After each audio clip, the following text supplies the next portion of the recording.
안녕하세요. 마이웨이입니다.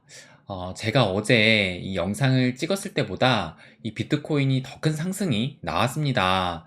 그런데 좀 살짝 아쉬운 상승이 돼버렸어요. 요걸 좀 보시면 어제 저녁만 해도 보시는 것처럼 비트코인이 이 26K를 넘어섰고 또 이 차트를 보시면 이렇게 장대 양봉이 크게 나왔다라는 것을 알 수가 있어요.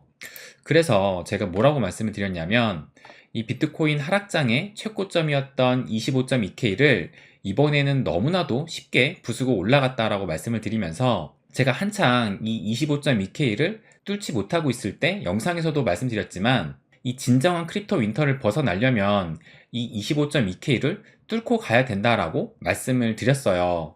왜냐면 이 차트를 좀 보시면 이 지난 루나 사태 이후에 디파이, 시파이 업계들이 붕괴가 되면서 이렇게 크게 좀 하락이 나왔었는데 그때 이후로 단 한 번도 이 25.2K를 넘어선 적이 없었습니다. 그렇기 때문에 이 긴 크립토 윈터 기간을 벗어나려면 25.2K를 넘어서야 된다라고 말씀을 드렸어요.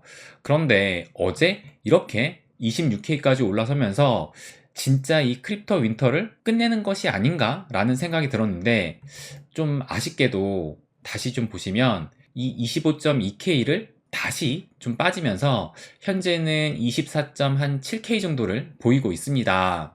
그래서 제가 생각하는 이 진정한 크립토 윈터가 끝나려면 25.2K를 좀 넘어서야 되는데 이 진정한 이 크립토 윈터의 종말은 조금 더 미뤄둬야 될 것으로 보입니다. 그래서 아무튼 그래도 이렇게 비트코인이 상승을 했고 또 알트코인 역시 조금 더 상승을 한 모양새예요. 그래서 비트코인이 26K를 넘어섰을 때만 해도 이 알트코인들도 꽤 괜찮은 그 상승이 나왔는데 좀 아쉽게도 그때보다는 좀 하락을 한 상황입니다.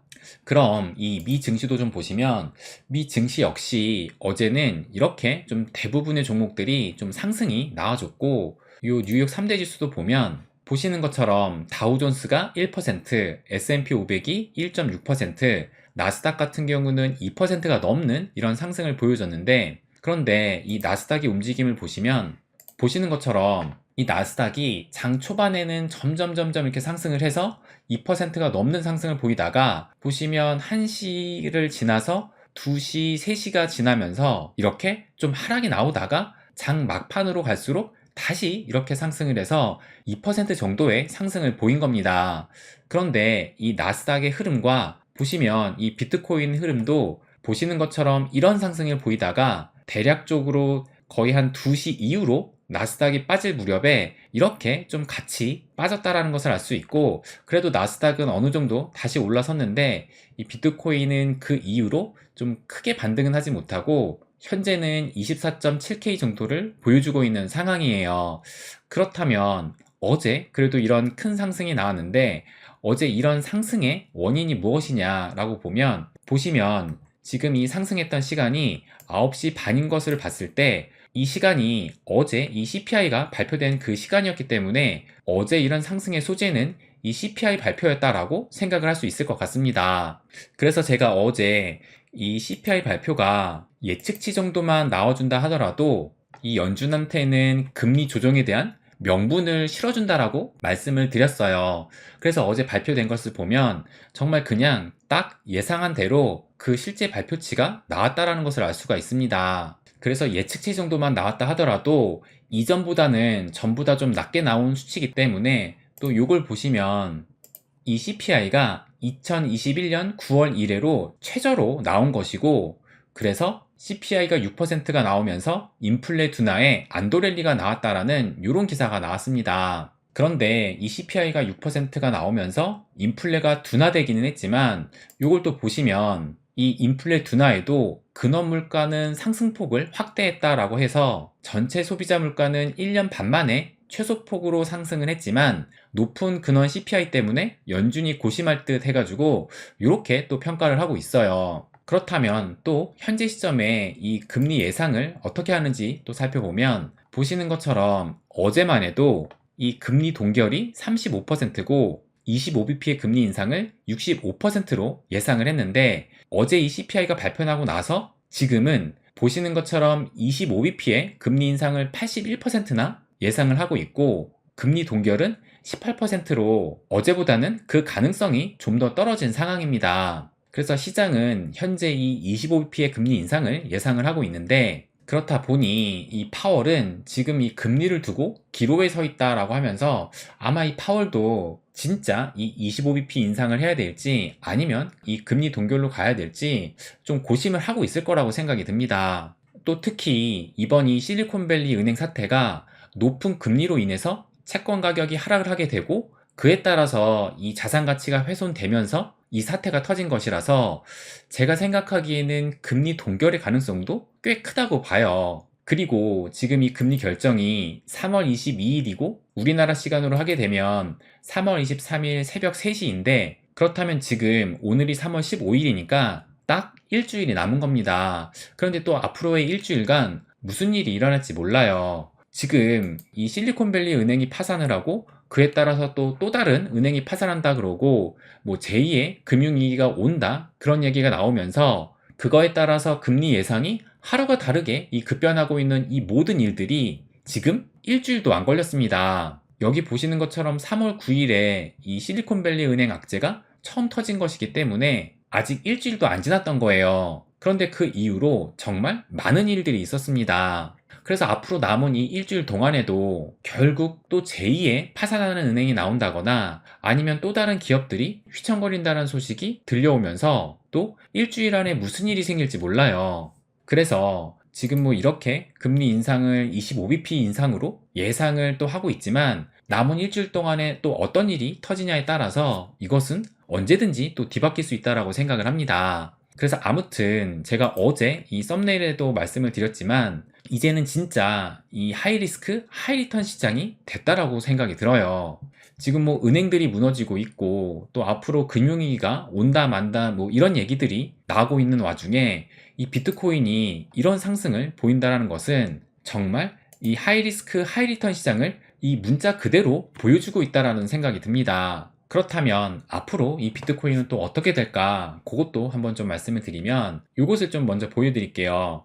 제가 지난 방송에서도 한번 보여드렸던 그 내용인데, 이 차트를 보시면 지금 현재 이 비트코인의 움직임을 2019년도와 비교를 하면서, 그러니까 이때만 해도 이 비트코인이 20K, 이 2만 달러를 깨기 전이었어요. 그래서 이 2019년도에 이렇게 지지를 받으면서 결국엔 상승을 했고, 마찬가지로 현재인 이때만 해도 이렇게 지지를 받으면서 결국엔 올라갈 거다라고 예상을 한 건데, 근데 결국 지난주에 이 은행 사태들이 터지면서 이렇게 22K가 무너지고 19,500달러까지도 터치를 했습니다. 그래서 결국엔 이 지지를 받지를 못했는데, 그런데 또 요 트윗을 보시면 요건 또 어젯밤에 올라온 트윗인데, 근데도 마찬가지로 2019년과 2023년을 비교를 하고 있어요.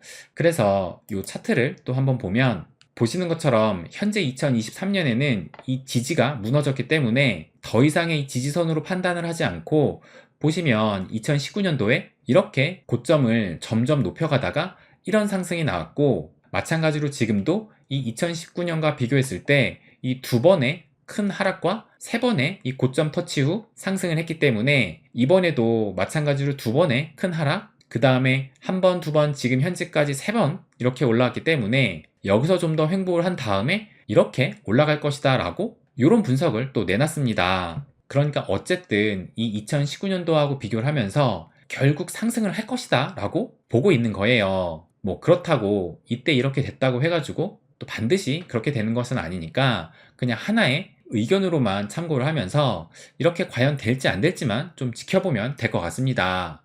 그래서 지금 이 매크로 환경은 꽤 어수선한데, 뭐 그렇다 보니 이렇게 비트코인이 상승을 해도 좀 불안불안하긴 하지만, 근데 어차피 우리가 뭐 트레이더는 아니잖아요. 그렇다면 우리는 좀 이런 시각을 봐야 되지 않을까 생각이 들어요. 어떤 걸 말씀드리고 싶냐면, 우리가 지금 이제 반감기가 대략적으로 한 1년 정도 남았잖아요. 그런데 과거에 이 반감기 때 비트코인 가격을 보면, 이 비트코인이 반감기 그 시점이 됐을 때 보시는 것처럼 직전 전고점에 마이너스 45%니까 전고점의 반 정도의 가격에 도달을 했다라는 것을 알 수가 있고, 또 두 번째 사이클도 마찬가지로 이 직전 전고점에 마이너스 51%의 이 가격에 도달을 했기 때문에 이번에도 그 추세를 따른다면 지금 직전 정고점이 69,000달러였으니까 거기에 반 정도로 하면 34,000달러 정도라고 이렇게 또 써 있어요. 그렇다면 내년 반감기까지는 대략적으로 30,000불 초중반대까지는 오르겠구나 라고 생각을 하고 이 투자의 중심을 잃지 않는 것이 지금은 무엇보다 좀 중요하다고 생각을 합니다. 그런데 또 지금은 보시는 것처럼 이 비트코인만 좀 많이 올랐기 때문에 이 알트코인만 가지고 계신 분들은 특히 좀 소외감을 많이 느끼실 거예요. 그런데 또 요것을 보여드리면 여기 보시는 것처럼 크립토 자금 흐름의 규칙을 숙지하세요 라고 해가지고 아마 요것을 많이 보셨을 거예요. 이 암호화폐 시장이 뭐 물론 비트코인이 오르면 알트들도 좀 덩달아 오르는 경향이 있긴 하지만 그래도 이 순환장세라는 것이 있어서 비트코인이 먼저 가고 그 다음 이더리움, 그 다음 시총이 좀 큰 코인들, 그 다음에 이 알트코인 시즌이 온다라고 이렇게 또 얘기를 하고 있습니다. 그리고 실제적으로 지난 이 크립토 윈터를 벗어났을 때도 그때도 지금처럼 이 비트코인만 혼자 상승을 했었어요. 그래서 그때 역시 뭐 내 거만 안 가네? 그래서 뭐 비트코인만 해야 된다라는 뭐 그런 얘기가 굉장히 많이 떠돌았습니다. 그런데 그 이후에 결국엔 이 알트코인들도 크게 상승하는 그 기간이 왔어요.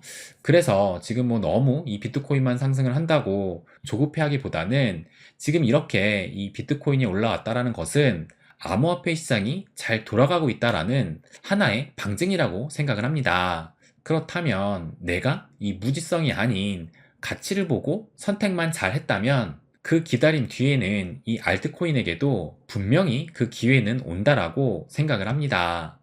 네, 그럼 오늘은 여기까지 하겠습니다. 항상 제 이야기 끝까지 들어주셔서 감사드립니다.